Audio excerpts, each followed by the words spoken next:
Hi, everyone, and welcome again to another episode of the Layoff Legends podcast, where we come together to listen to layoff stories and relevant expertise with a focus on finding inspiration, encouragement, and guidance for the laid off tech community and beyond. I'm your host, Leo, a former Microsoft principal PM that was laid off last October, and I am thrilled to welcome another special guest to the podcast today, someone who has made tremendous impact in products and experiences that a lot of people don't know about. And so I'm really eager to hear her story and the impact that she's created. Dr. Dalia Perez, welcome to the Laid Off Legends podcast. Thanks, Leo. It's really good to be here. Thanks I'm for so having me. excited to have you. And I have a little bit of your work that I've been able to take a look at on the web. So I would love to just read that to the audience for them to get to know you a little bit better. Dr. Perez has worked at Microsoft, and the impact that I believe she has created here is it's really incredible. When we talk about these products that are accessible and really impacting the lives of others who may be marginally pushed aside based on how we build product. And so the innovation has been just phenomenal. She's worked on delivering diverse and representative avatars and accessible design and interaction for operating systems and application experiences, shipped avatars with accessibility features across the set of Microsoft products. She's managed and supported dynamic programming and budget for all mixed reality and employee groups at Microsoft, and has leveraged diverse stakeholders to influence inclusive product OKRs, which are really interesting because we have product OKRs and an inclusive product, which we're really looking forward to hearing a little bit more about that. Launch baseline representation features and avatars, including prosthetic limbs and assets informed by user research, to expand options for gender and racial/ethnic diversity. Again, just very humbling to see when you look at your avatar or your emojis and you could actually see yourself. There's a lot of work that goes on behind the scenes there. Develop principles and frameworks to inform user research studies, design and build reviews, and improve representation and mesh avatars. Spearheaded partnerships and garnered media visibility through leadership of high impact projects, including Breonna's Garden and Blind Burners, two very special projects that we'll hear a little bit more about. And she collaborated with diverse content creators and award winning stakeholders to provide technical partnership, improving diversity and accessibility in XR technologies. XR is virtual and augmented reality technologies. Dr. Dalia Perez, welcome again to the podcast. Thank you so much. Now, when I read those, what comes to your mind? Do you look back saying, wow, I created all this impact? Do you look forward and say, oh my gosh, there's so much more to come?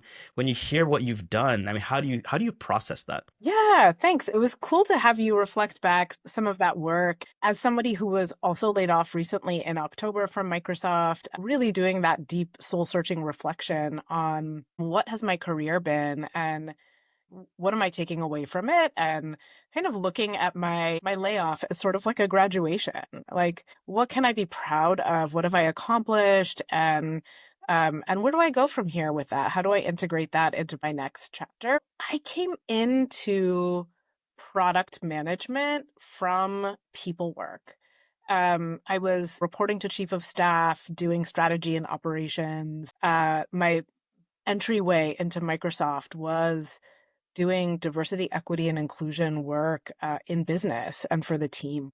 Part of close partnership with a business is deeply understanding what are we building as a product, what are the people working on, and how are they engaging and dogfooding the products that we're building. A human-centered project, because quite literally, when you create an avatar for yourself, you're making something that is ideally in your likeness, especially in an enterprise non-gaming context.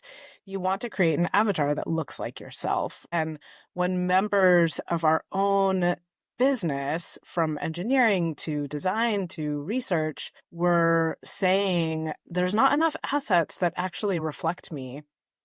There's not enough skin tones that match the way that I look as a Black employee, or there's not the right eye shapes so that I look like myself as an Asian employee. I raised a flag and said, I think that there's something missing in how we're building product, and it has an impact on our own people in business. And it sort of opened a runway and a non-traditional pathway for me into driving equitable product in the mixed reality business space. And it was thrilling. It's been really one of the most amazing creative career journeys of my life. I love hearing that list of accomplishments. I'm super proud of it.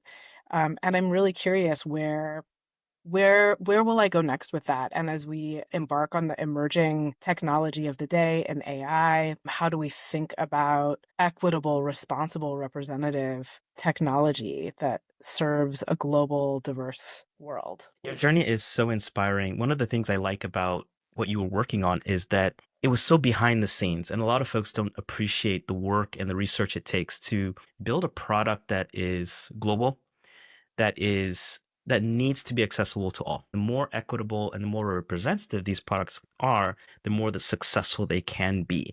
But sometimes it's really hard to get that momentum going, especially in very, very large companies where you actually have to make the case, making the case for a lesser known customer or making the case for a customer that doesn't have the voice to speak up for themselves. And I see that reflected in your work. Yes, it definitely is.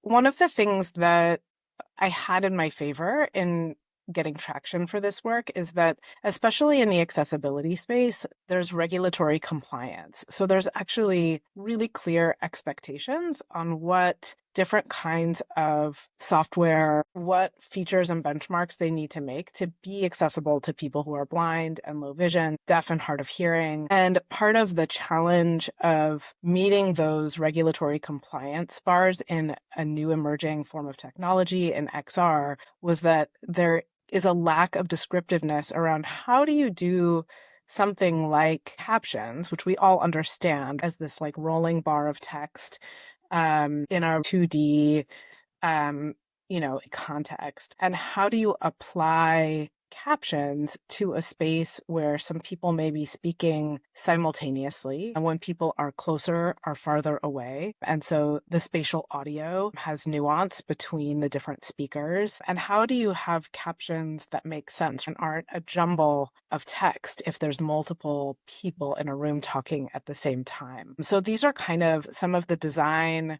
challenges to inclusive and accessible tech in XR that we really tackled. It was like, yeah, we know we need captions, but how do we do captions in a way that's actually usable, that makes sense, and that's delightful for people, so that they can move around this space and communicate effectively in the space that is not a typical 2D framework. And really, the key to any kind of technology where you are partnering to make more access or more inclusivity is from inception having close design and engineering relationships with the people from those communities. So nothing for us without us is sort of like it's the design principle for any inclusive tech. So partnering closely with all of those community members from different disability communities, from different racial and ethnic communities is critical. As you talk through that, what comes to my mind is just the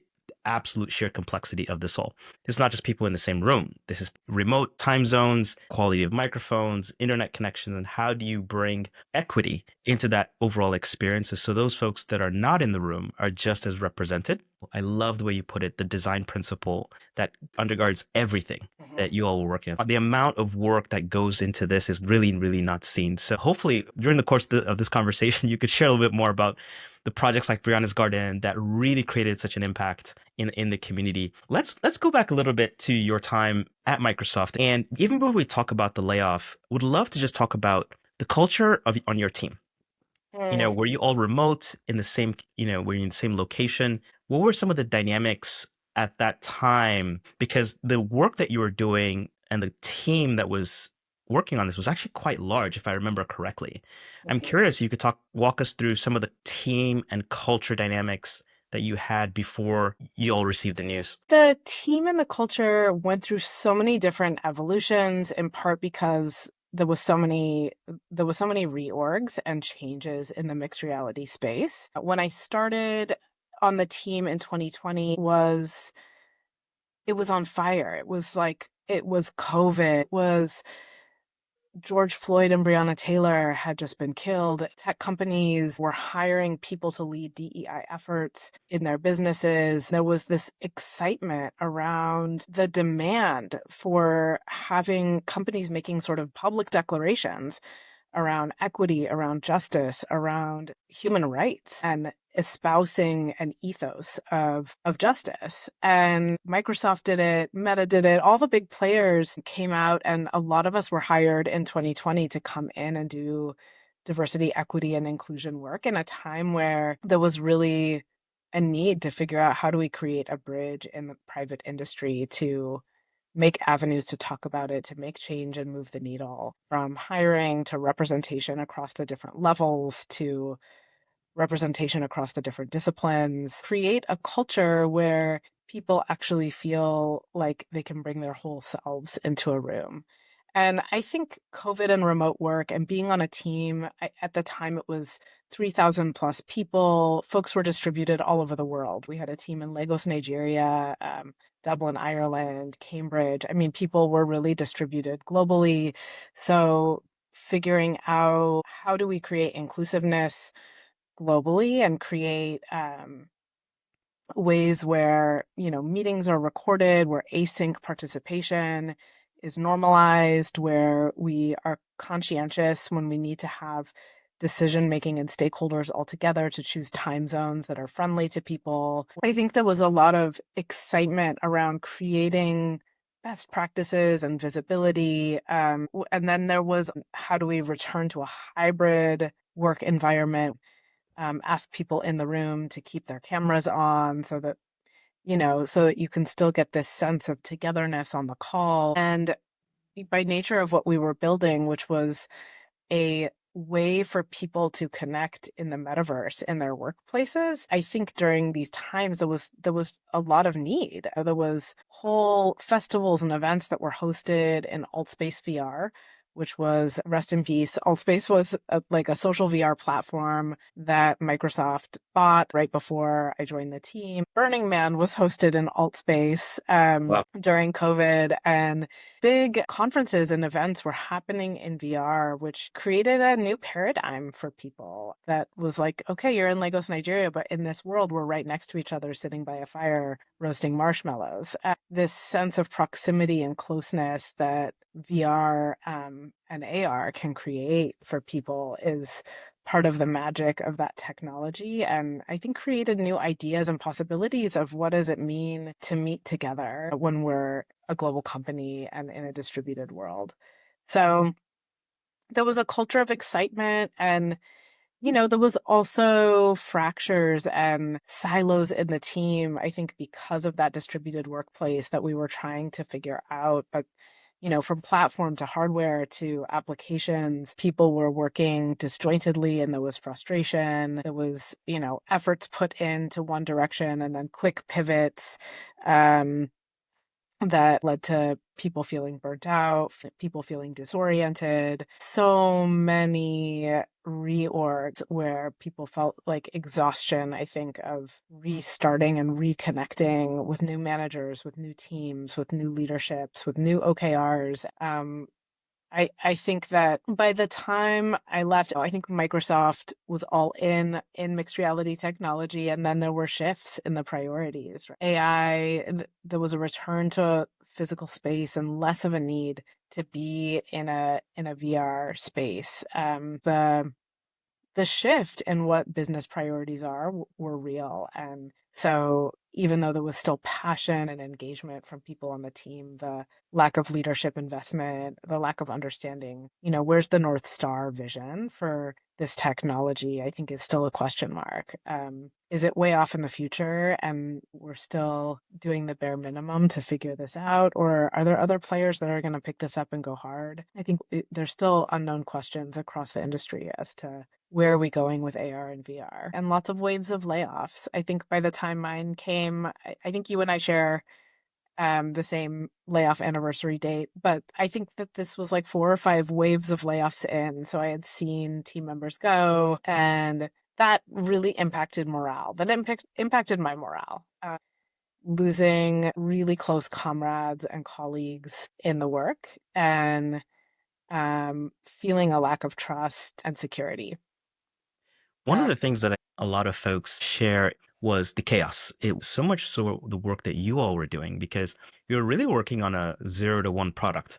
You're trying to create a third space. You're trying to support people's non-physical presence and really bring a sense of inclusion and immersion and even the search for a viable, profitable business. But then there's also, I think, for these 0 to 1 projects, this need for clear leadership vision, courage, investment. So I think there was definitely a search for the answer at the product and at the leadership level, which was really manifesting in churn on the team. Totally. Totally. And the waves of layoffs, these were happening. A lot of folks that are listening right now are actually going through this. They're seeing some of these unanswered questions happening in their teams. Could you walk us through how your day started when you realized that you were getting laid off? I had witnessed at this point several other rounds of layoffs and heard the kind of blow by blow from close colleagues and friends as to what the sort of scripted message was from the leader on the call, what the invite looked like on the calendar. And I knew all of the details. It sort of felt like an out of body experience. I was like, oh, there's that thing on my calendar that I've heard of 5 gazillion times now, and it's here on mine. And I had a early morning ping from a friend who was up earlier than me and saw the same invite on their calendar. So I had kind of an early text that, oh, this is happening. And that was sort of helpful for anyone who is worried or feels that spidey sense of, I just went through a reorg and I think this might be coming for me. I think something about being like, oh, here's what's coming. Almost all of us will have our cameras off, whether by choice or they sort of force the cameras off, and also like a forced mute. It will be probably a CVP level leader and an HR representative. And they'll tell you today is your last day at Microsoft. And sort of thank you for your service and you're free to go now, and sort of they kind of redo your rights as to what the next steps are from a really clinical perspective and a tactical perspective. The kind of information you're going to get in your inbox about next steps, what severance packages, what um, the next steps entails as you enter these layoffs. And that was a group layoff. So mine was in a call with 30 plus people. Most of the ones that I've heard of are large like this, and it's by discipline. So I was with all PM earlier in that same day. My design counterpart was also part of the design group layoff. Um, it's cordial. The leader that was on our call was actually, I felt like there was sort of a human level, like she was like, this is a really hard day.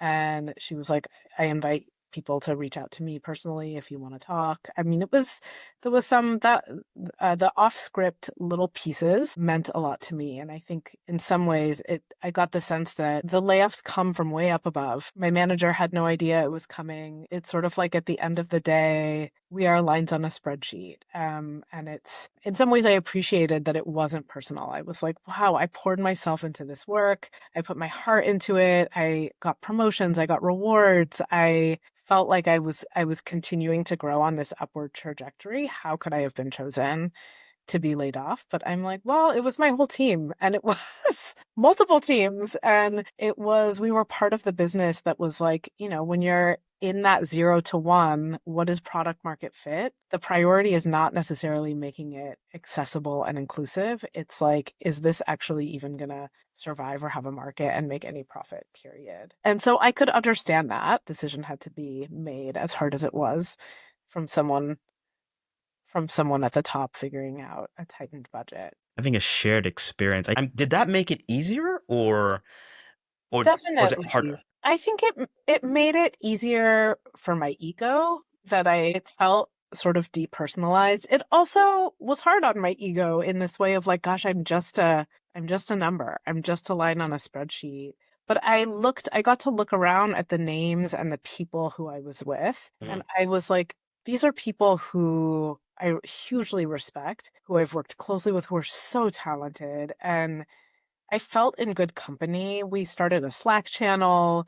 Right away, everyone under my manager was laid off, and we have like PM'd our way through the layoff. We had a daily stand up for a while, and one of the people in my immediate team did get hired right away at another company. I'm super happy for her, but it's been like a really nice support network to be job seeking with other people, sending links to roles, cheering each other on. The person who was my design counterpart ended up finding another internal role at Microsoft during the continuum period. I was really, really happy to hear that that was what he wanted. So there was a lot of community support that came out of it, but I think the other reality and thought is like, wow, this is a brutal market. It's a brutal market for PMs.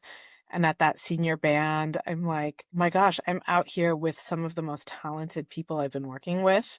We're all looking, I think, at some of the same roles, at some of the same companies. And that thought is also daunting. It's like a lot of like really talented unicorns competing Indeed. with each other for the same kinds of roles. When I saw your team get laid off, and of course the mixed reality layoff was a huge thing at Microsoft. HoloLens was everybody was so excited about this work, truly visionary product and experience, and the level of technical depth that you had to be on your team was just absolutely incredible. It was a team I deeply respected. And so when I saw these layoffs start to happen, that was my aha moment. Yeah. The blow to a certain extent becomes softened when it does actually come. I love what you shared where to a certain extent you got a tip off the morning of, and because of that it was easier to manage when you actually had that conversation. So when you had it, what did you do after that?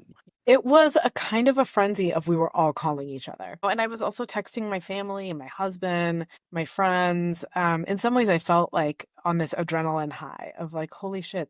In my mind, this felt like the worst thing that could happen. I've been terrified of being laid off my whole life. I'm consider myself sort of an overachiever. I have a PhD. I've always had a job lined up before I quit another job. I'm the daughter of immigrant and refugee parents. There's no like daddy's trust fund for me. So also having working is part of my identity, having like this kind of stability of a paycheck has been my reality since I'm a teenager. So the fear and kind of probably ancestral trauma of getting this like rug pulled out from under me was definitely like a worst nightmare kind of scenario. Like, oh shit, am I gonna lose my house? Am I gonna, what, like these sort of fears of like, are we gonna have to move back in with our parents? I mean, I really went to these worst case scenarios. Am I not gonna have like healthcare for my children, or like, am I not going to be able to provide for my family? And the fear of that, the grief of that, the adrenaline of, oh, this worst fear thing is happening, but also this kind of jacked up feeling of like, oh, the worst case scenario thing is happening. I'm still here and I'm okay. And I'm talking and I still feel joy in my body and I still feel alive and I still have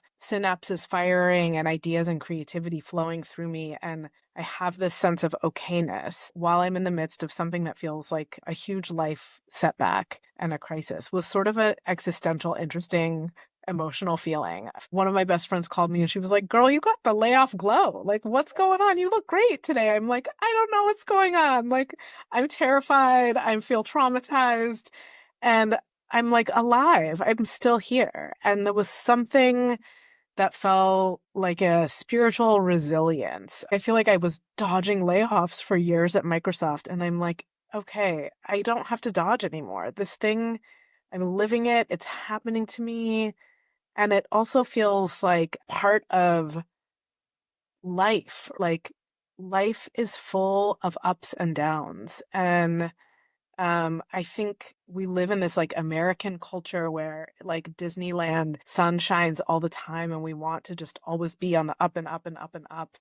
And there felt something human and real of I'm going through a valley. This is hard. All the metaphors. I'm walking on the coals. I'm in the cave. Like, this is the unknown. But I know from my own life experience and wisdom that every way that I feel proud and resilient and beautiful is because I've survived something really hard and ended up on the other side. I just know it. I know it as a parent. I have ancestors that went through really hard struggles. And I just know that the hard earned lessons that are about hope and surviving are this is it. And I'm also like, as far as setbacks and hardships go, my God, how lucky are we that this is it? I'm like, it's cheesy. I love my Peloton treadmill and I love those coaches. My God. They are so amazing. And I don't know if you have a Peloton tread. I'm such a nerd about mine. No, they're folks who are just fanatics. They have their trainers, they have No, their times, they do it live, they compete. Are you one of those? I definitely compete with people who are in the class with me. Like I've got goals around where I rank and hit. And I have the trainers that I'm obsessed with, and they're really great motivational coaches. And I was on this Peloton run and was kind of hating it. And this coach was like, "You get to be here today. You get to be here." And I think she read some sort of story about somebody who was surviving cancer and returning in remission to runs, and how lucky we are to be healthy enough to run. And it felt like this really good metaphor of, oh my gosh, it's so painful to be laid off and to be in this free fall of where am I going to land next? But also, how amazing that I have at this point in life savings and that I get to search for probably a salary that is going to be where I make really good impact, and that I bring my value proposition, and that I get to be of service, and I get to contribute to my sense of purpose in the world. And how many people in Palestine, in the Congo, in Sudan, in places where there is famine, where there is war and genocide, would dream of getting to be where I am right now, which is with a huge network of support trying to help me land like a dream job. What a privilege. It's hard. Is it hard? Yes. Is it scary? Yes. Am I thinking of worst case scenarios still? Yes. And like I'm okay. I'm going to be okay. And what a privilege to be in this place. I love the mindset. And I think that this is probably where we'd love to dig in a little bit more, because this is where people actually go from the shock and the pain and the disillusionment and disappointment, anger, to a sense of hope, faith, resilience. I'm curious if you were to sum up the mindset that's needed to take you from this low place to a place of perspective, optimism, what would that mindset be? I think this is a time that requires a lot of patience. Actually, our shared mutual friend who introduced us gave me this great metaphor about learning how to surf. And since then, I've had so many people share surfing metaphors with me. In the first few months of my layoff, I did the spray and pray. LinkedIn applied. I'm sitting at my desk like I was still in an 8 to 6 Microsoft day, and used that time to craft cover letters, to create back-to-back meetings, and was really sort of like applying to everything. And um, I went through some interviews for things that were just sort of the first things that popped up. And the metaphor about surfing was, if you go for every wave, you're likely going to crash a lot and get really exhausted. And I think that's what I did. I was like, what's the first thing coming at me? Let's go. Let's try and catch it. Let's just like get to safety and see if I can just be like quickly triumphant. And I what I learned is that I needed some time to like sit and feel the ocean, and to feel my grief, and to feel my fear, and to sit with the great unknown of, this is a huge wide world and I've done a ton of things in my career, and what is the right wave for me? And how do I be really strategic about feeling it, knowing it, being spiritually centered? I've been working on a daily meditation practice. Like, how do I know what is a yes for me? Because this is where I'm in my prime.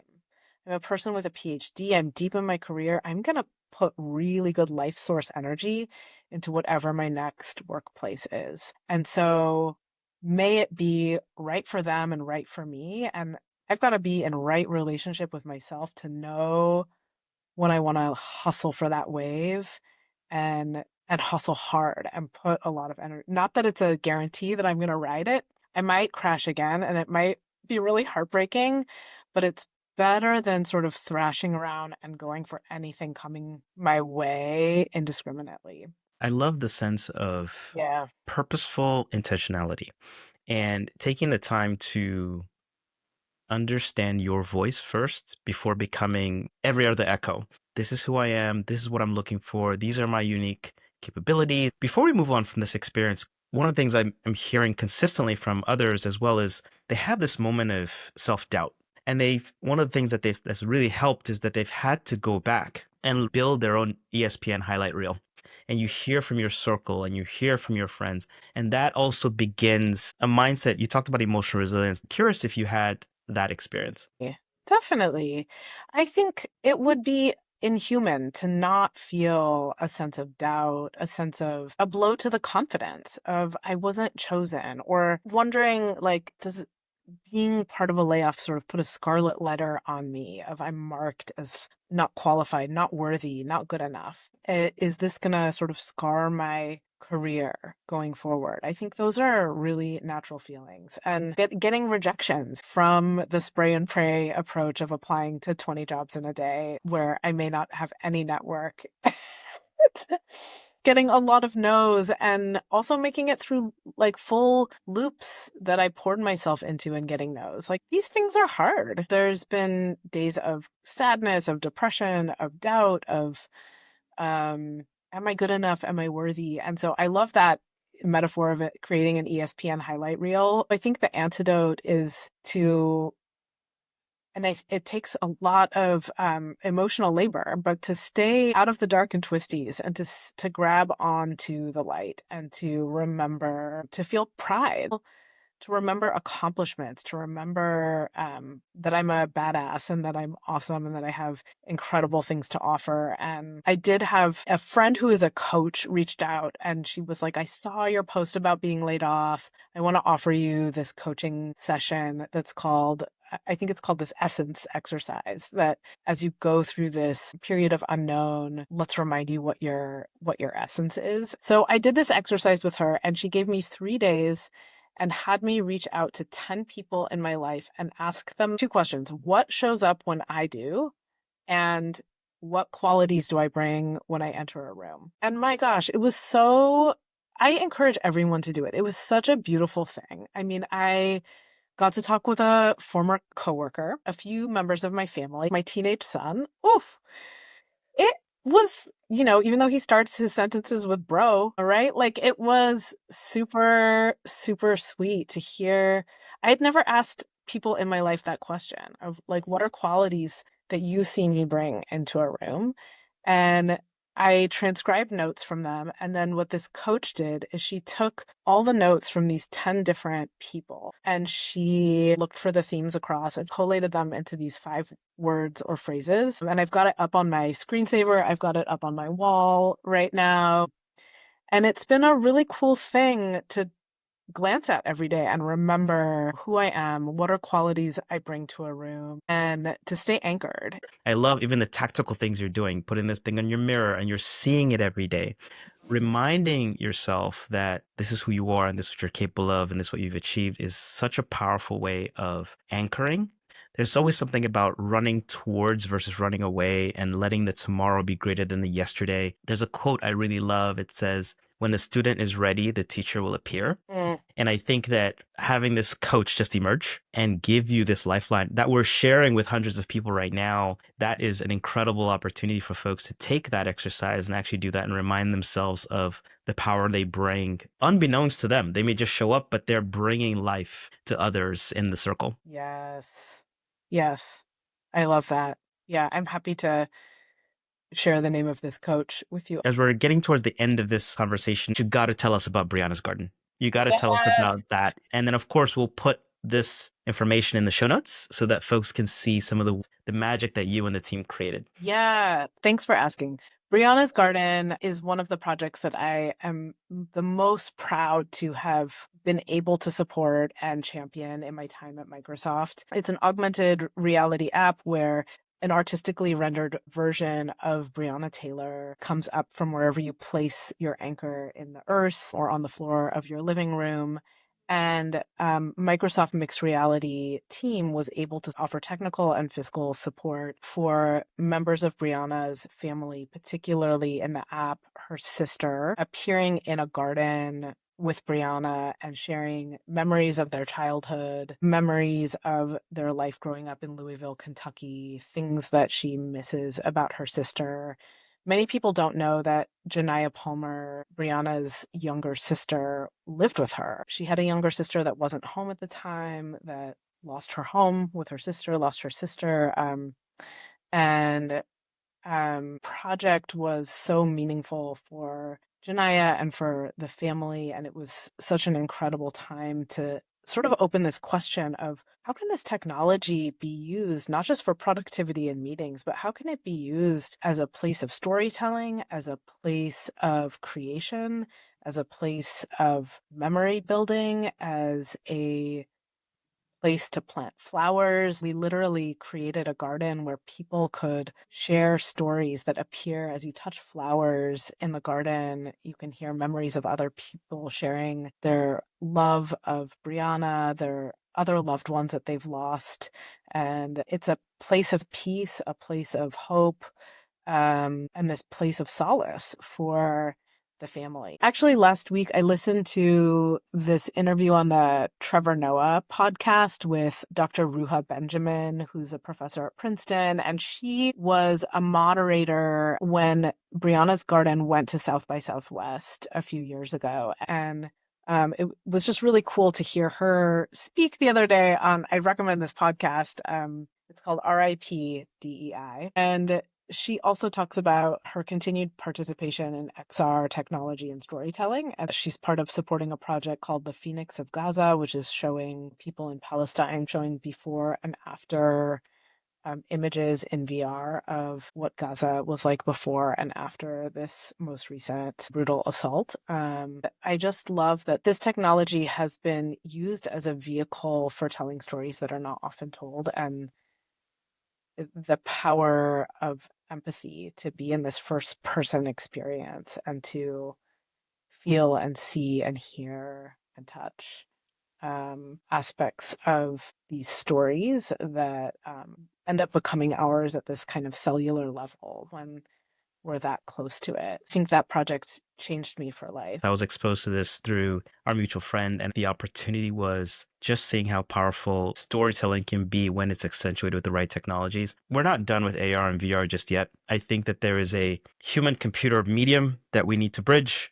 And, there are companies that will boldly get there. But I think that for us, the stories remain the same. The channel, the medium, and how we tell them, these become super different. And I'm so glad that I had the opportunity to learn about that. So thank you and to you and the team for the work. Incredible. And we'll put those links in the show notes as Yeah. well. So Yeah. what are you doing today? I mean, like, what are you doing on your piece of the planet right now? Yeah, I love that question. I think there's been this process of expanding and contracting how I tell the story of who I am professionally. I'm not a square peg that fits in a square hole. And so, how do I be expansive enough and broad in the kind of Swiss Army knife of skills that I have, but not so broad that it's unclear? And so, getting more clear, getting more expansive, that's been part of the dance of this time. I have a friend who I think she's given me one of the best pieces of advice. And she was like, literally, until you figure out how to describe your cosmic pizza order of like, what do you want? Like, what's the clear answer to what's your ideal job right now? You're not going to get it. Part of the work is really getting that clarity of who am I and what's that ideal job and how do you say that in words that are clear. So that's been part of the process, is getting really clear about my storytelling of what do I want next. And right now I'm going for social impact roles, mostly in the philanthropic space. So looking at ways that I can bring all of my experience, both as a PhD in leadership and policy studies, and an educator, and my time as a technologist in a fast moving product making space, to be in a place to really provide impactful resourcing to new projects that can scale. I'm looking at Gates, I'm looking at Pivotal, I'm looking at the Seattle Foundation, I'm looking at the philanthropic orgs in my region. I'm excited to go back to the office. I'm excited to go to a place where I can be hybrid, in person, build work family, build work community, leave legacy, find like loving depth of relationships and creativity in a team. It's been really fun to think as a designer, like as a service designer in this. Like, I want to feel joy at work. I want to have like tons of fun. I want to work on really hard problems and feel in it with a team, in it with creativity, with laughter. Like, I'll put in really hard sprints, but then let's celebrate together. Your future team, is lucky to have you. I think the journey that you have shared and also the things that you're talking about, I love this concept of be very specific on what you want and what you're looking for and how the universe is going to bring that to you. As we wrap here, quick questions. Best career advice you've received so far? I think it's that cosmic pizza order. The universe is not going to give you what you want until you ask for it. What is it that I want? And what is it that I have to offer? And say it in words. Like, put it out there. Say what you want. Your go-to piece of advice for someone on day one of their layoff? Breathe, breathe, and like call your people, take a walk. And remember you're going to be okay. Like, you will land, you're going to be okay. One tool or resource you wish you would have known about sooner? It's a good question. I've been really grateful for unemployment this process. And I will continue paying into this forever. And I'm so grateful that we have this. So it's a helpful resource. They're really helpful. It's really humbling. And I'm like, this helps you get through.